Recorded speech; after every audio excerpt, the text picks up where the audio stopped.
Hello everyone, welcome back to my channel. आज मैं share करने वाली हूँ प्लाजो पैंट की कटिंग और स्टिचिंग। बहुत ही इजी तरीके से आप इसे किसी भी साइज की बना सकते हो एक ही बार में बिना किसी प्रॉब्लम के। तो चलिए, सबसे पहले मैं इसके लिए 4 लेयर कपड़ा फोल्ड करके रख लेती हूँ और एक ऊपर से एक लैंड्रो की है, जो कि ये मैंने जो ऊंचा नीचा कपड़ा हो रहा था उसके लिए किया है, ये निकालने के लिए, मतलब एक्स्ट्रा बेकार है ये, इसीलिए।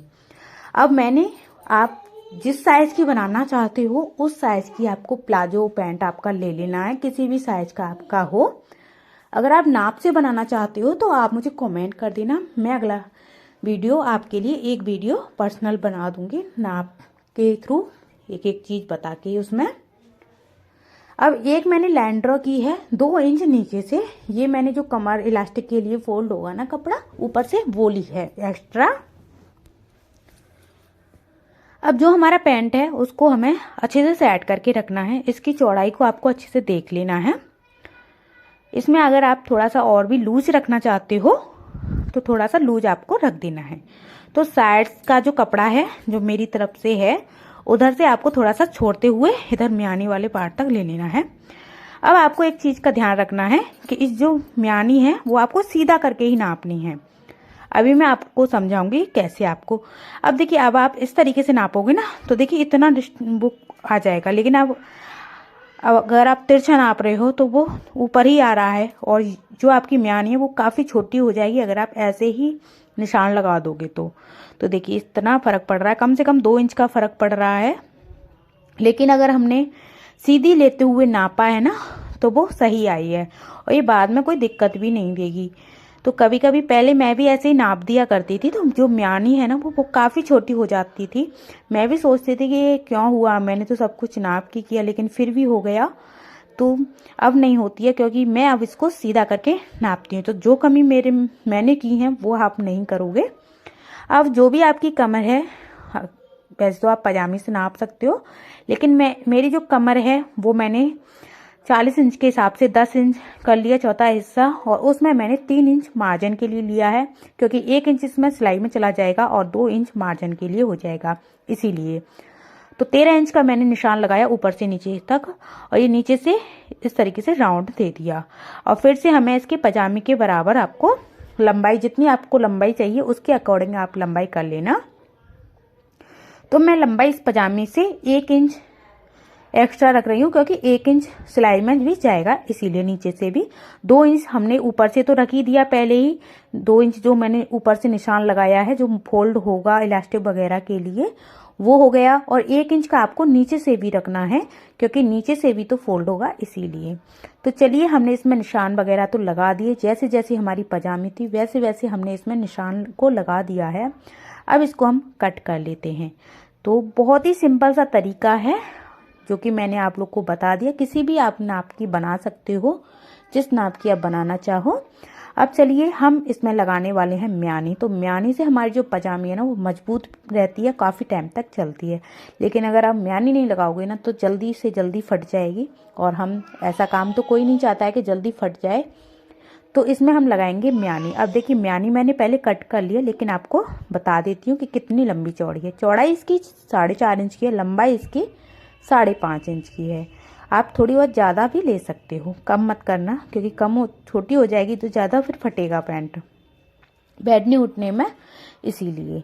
अब चलिए, हमारी जो म्यानी है सबसे पहले उसको जोड़ेंगे हम, क्योंकि म्यानी सबसे मेन होती है इस पैंट में। अगर आप म्यानी नहीं लगाते हो ना तो पैंट हमारा जल्दी से जल्दी फट जाता है, और म्यानी, एक छोटी सी म्यानी आपके पैंट को सालों साल चला देती है।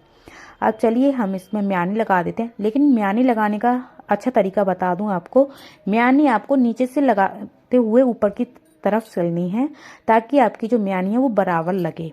तो देखिए, नीचे जो कोना था हमारा कटिंग हुई थी, वहां से मैंने इसको लगाना स्टार्ट किया। इसी तरीके से इसी के साइड में ही, जो दूसरी साइड है उसमें ही हम दूसरी वाली म्यानी को लगा देंगे। तो इस तरीके से नीचे से मैं सिलाई लगाते हुए, तो देखिए नीचे से ही मैंने दोनों ही म्यानियों को नीचे से ही लगाया है, ताकि परफेक्ट लगती है, एक ही बार में ये सेट होके आती है, आपको बार बार पर नापने की जरूरत नहीं पड़ती है। अब मैंने म्यानी की जो म्यानी लगाई हुई है उसके ऊपर से एक एक सिलाई और लगा दी, उसको दबाते हुए सिलाई को फिनिशिंग आ जाती है उससे, और लॉन्ग टाइम तक भी चलती है सिलाई। अब इसमें हम जो दूसरा वाला हिस्सा है हमारे पैर का, उसको हम लेंगे इस तरीके से। जो कमर वाला हिस्सा है वहां से पकड़ते हुए नीचे तक जो म्यानी लगी हुई है वहां तक हम इसको सीधा सिलाई लगा देंगे।